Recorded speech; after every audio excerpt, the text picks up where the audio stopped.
नमस्कार, मी मंजिरी मराठे.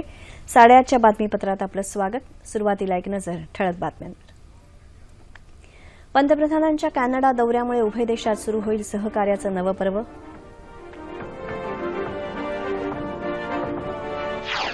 दहशतवादी प्रवृत्तीला मुळापासून उखडून टाकण्यासाठी पंतप्रधानांचं आंतरराष्ट्रीय समुदायाला आवाहन. राज्यातल्या 25 औद्योगिक प्रशिक्षण संस्थांना जर्मन कंपन्यांचा पाठबळ मिळणार, मुख्यमंत्री देवेंद्र फडणवीस. आणि वांद्रे पूर्व आणि तासगाव कवठे महांकाळ पोटनिवडणुकीचे निकाल काही वेळातच जाहीर होणार. आता सविस्तर वृत्त. जर्मनी दौऱ्यानंतर पंतप्रधान नरेंद्र मोदी कॅनडाला पोहोचले आहेत. कॅनडाच्या ओटावा विमानतळावर त्यांचं भव्य स्वागत करण्यात आलं. यावेळी पंतप्रधानांनी विमानतळावर उपस्थित असलेल्या भारतीय नागरिकांशीही संवाद साधला. कॅनडात जवळपास 12 लाख भारतीय वास्तव्य करत असून गेल्या 42 वर्षात प्रथमच भारतीय पंतप्रधान कॅनडाच्या दौऱ्यावर गेले आहेत. भारत आणि कॅनडात केवळ $6 अब्ज इतका व्यापार असून गुंतवणूक, व्यापार आणि औद्योगिक बाबतीत भारत कॅनडाकडे उत्तम भागीदार म्हणून पाहत आहे. त्याचबरोबर पंतप्रधान राजनैतिक पातळीवरही तिथल्या नेतृत्वाशी चर्चा करतील. अणुऊर्जा, व्यापार आणि गुंतवणूक आणि इतर मुद्द्यांबाबत ते कॅनडाचे पंतप्रधान स्टीफन हार्पर यांच्याशीही सविस्तर चर्चा करतील. पंतप्रधानांच्या make in India, digital India आणि स्मार्ट सिटी प्रकल्पांसारख्या महत्वाकांक्षी प्रकल्पांमुळे उभय देशात सहकार्याचं नवं पर्व सुरू होईल. उभय देशांच्या उच्चपदस्थ फोरमशीही गुंतवणुकीबाबत सविस्तर चर्चा होईल. टोरंटोमध्ये एअर इंडियाच्या अपघातात मरण पावलेल्या नागरिकांच्या स्मृतीस्थळाला पंतप्रधान भेट देऊन त्यांना आदरांजली अर्पण करतील. दहशतवाद हा मानवतेसाठी सर्वात मोठा धोका असून या प्रवृत्तीला उखडून टाकण्यासाठी आंतरराष्ट्रीय समुदायानं एकत्र यावं असं आवाहन पंतप्रधान नरेंद्र मोदी यांनी केलं. कॅनडाच्या दौऱ्यावर जाण्याआधी पंतप्रधानांनी जर्मनीच्या चान्सलर अँजेला मर्केल यांच्याशी विविध मुद्द्यांवर द्विपक्षीय चर्चा केली. ऑक्टोबरमध्ये जर्मनीच्या चान्सलर भारत दौऱ्यावर येणार असून आपण त्याबाबत उत्सुक आहोत, असं मोदी यांनी सांगितलं. ऊर्जा, संरक्षण उत्पादन, रेल्वे आणि कौशल्य विकास यासारख्या क्षेत्रात उभय देशात सहकार्य वाढवण्याबाबत एकमत झाल्याचं पंतप्रधानांनी सांगितलं. तसंच संयुक्त राष्ट्रांच्या सुरक्षा परिषदेत भारत आणि जर्मनीला कायमस्वरूपी सदस्यत्व मिळावं या मुद्द्यावरही पंतप्रधानांनी भर दिला.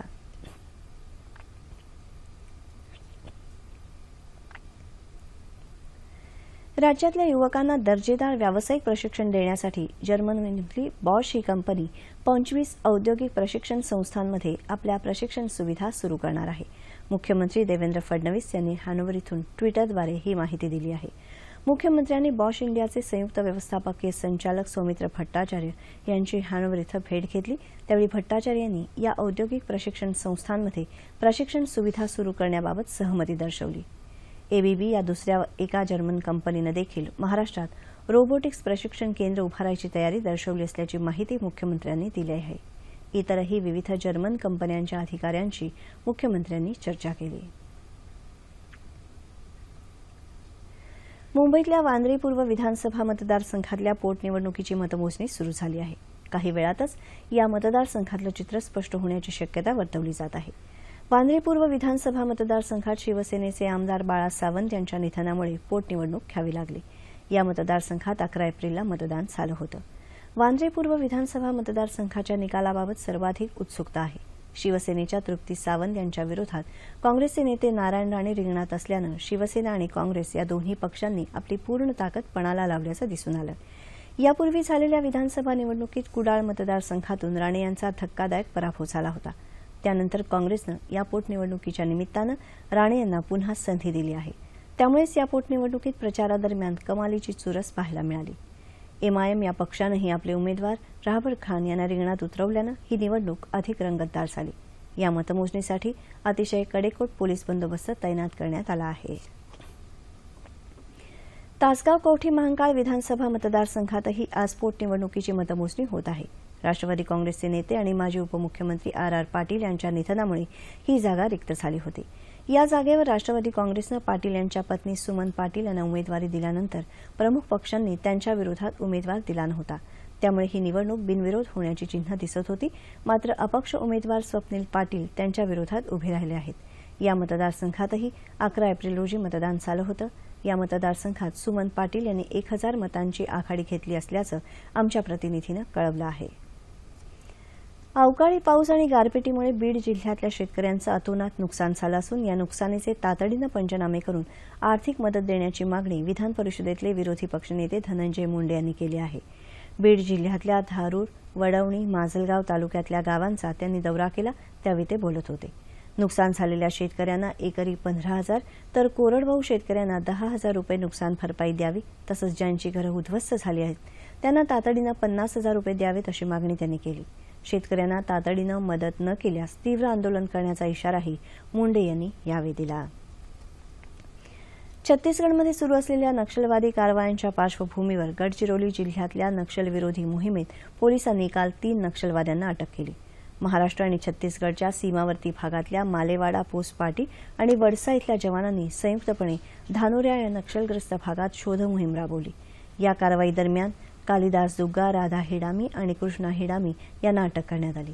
या अटक सत्रामुळे गडचिरोली भागातल्या नक्षलवादी कृत्यांना हादरा बसण्याची शक्यता असून या भागात पोलिसांचा कडक बंदोबस्त तैनात करण्यात आला आहे.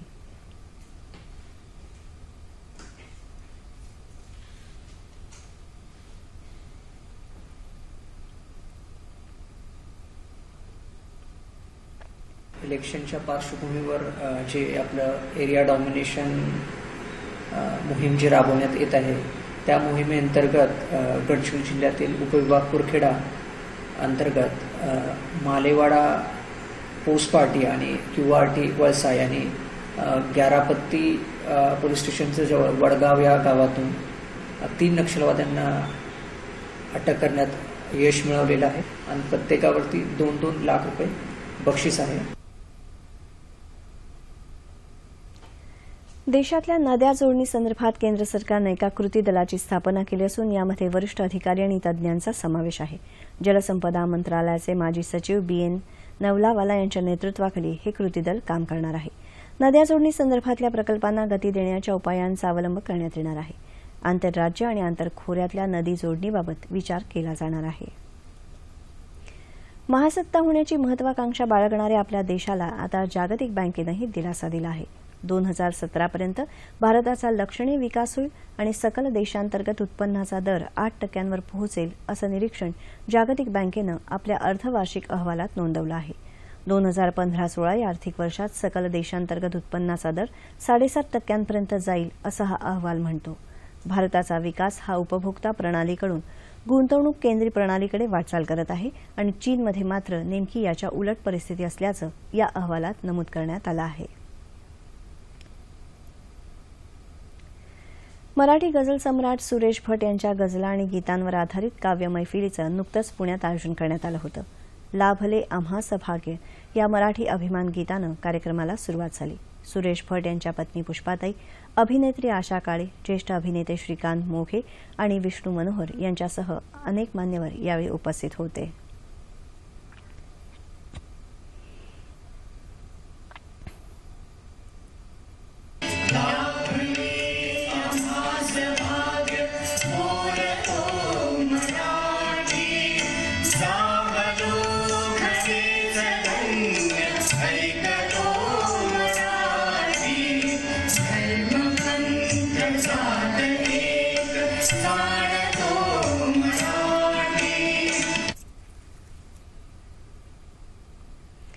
बौद्ध धर्मातल्या धम्म, सिद्धांत आणि तत्व यांचं आचरण योग्य पद्धतीनं केल्यास इच्छित फळ प्राप्त होतं असं मत भंते डॉक्टर खेमधम्मो यांनी काल सोलापुरात व्यक्त केलं. डॉक्टर बाबासाहेब आंबेडकर जयंतीनिमित्त आयोजित मिलिंद व्याख्यानमालेत ते बोलत होते. बोधिसत्वात अनेक पारमिता आहेत. जीवन शांत आणि सुखी करण्यासाठी पारमिता स्वीकारणं आणि अंगीकारणं महत्वाचं असल्याचंही भंते डॉक्टर खेमधम्मो यांनी यावेळी सांगितलं. व्याख्यानमालेच्या समारोपाच्या वेळी अर्थतज्ञ गिरीश जाखोटिया लिखित डॉक्टर बाबासाहेब आंबेडकर आणि 21वे शतक आणि डॉक्टर धम्मपाल माशाळकर लिखित आई रमाई या 2 पुस्तकांचं प्रकाशनही भंते डॉक्टर खेमधम्मो यांच्या हस्ते करण्यात आलं. लक्ष्मी वासुदेव स्त्री शक्ती गौरव पुरस्कार वितरण सोहळा काल पुण्यात आयोजित करण्यात आला होता. प्रभा अत्रे, सिंधुताई सपकाळ, उमामावशी कुलकर्णी, रोहिणी गोडबोले यांना यावेळी पुरस्कार प्रदान करण्यात आले. सन्मानचिन्ह आणि 25,000 रुपये असं या पुरस्काराचं स्वरूप आहे. यावेळी लोकसभा अध्यक्षा सुमित्रा महाजन प्रमुख पाहुण्या म्हणून उपस्थित होत्या. कोणत्याही स्त्रीमध्ये भिडण्याची ताकद असते. मुलांवर योग्य प्रकारे संस्कार करण्याचं काम आईचं असतं असं सांगत हा पुरस्कार म्हणजे मातृशक्तीचा गौरव असल्याचं सुमित्रा महाजन म्हणाल्या. यावेळी हृदयनाथ मंगेशकर, शंकर अभ्यंकर, खासदार अनिल शिरोळे आदी मान्यवर उपस्थित होते.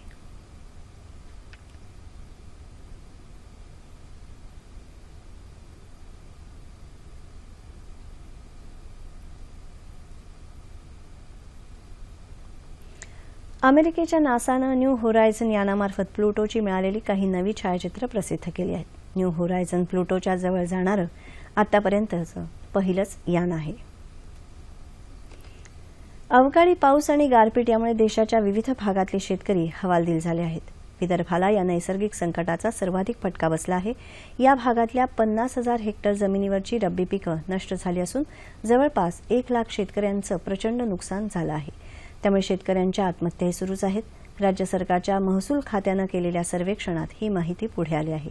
गेल्या 4 महिन्यात विदर्भामध्ये 445 शेतकऱ्यांनी आत्महत्या केल्याचं विदर्भ जनआंदोलन समितीचे अध्यक्ष किशोर तिवारी यांनी पीटीआयशी बोलताना सांगितलं. प्रचंड मानसिक दडपणाखाली असलेल्या शेतकऱ्यांना कर्जमाफी देऊन त्यांना अन्न सुरक्षा देणं अत्यंत आवश्यक असल्याचं ते म्हणाले. गडचिरोली जिल्ह्यात काल अवकाळी पावसानं हजेरी लावली. अचानक आलेल्या जोरदार पावसामुळे रब्बी पिकं धोक्यात आली असून शेतकऱ्यांचं मोठं नुकसान होण्याची शक्यता वर्तवली जात आहे. ग्रामीण तसंच शहरी भागात झालेल्या पावसानं भर उन्हाळ्यात वातावरणात गारवा आला आहे. मुंबई तसंच आसपासच्या भागातही काल संध्याकाळी पावसाच्या हलक्या सरी पडल्यानं हवेत सुखद गारवा निर्माण झाला. येत्या 24 तासात विदर्भात काही ठिकाणी तर मराठवाड्यात तुरळक ठिकाणी गारांसह पाऊस पडण्याची शक्यता असून कोकण, मध्य महाराष्ट्रात तुरळक ठिकाणी पाऊस पडेल असा अंदाज हवामान विभागानं वर्तवला आहे. ठळक बातम्या पुन्हा एकदा. पंतप्रधानांच्या कॅनडा दौऱ्यामुळे उभय देशात सुरू होईल सहकार्याचं नवं पर्व.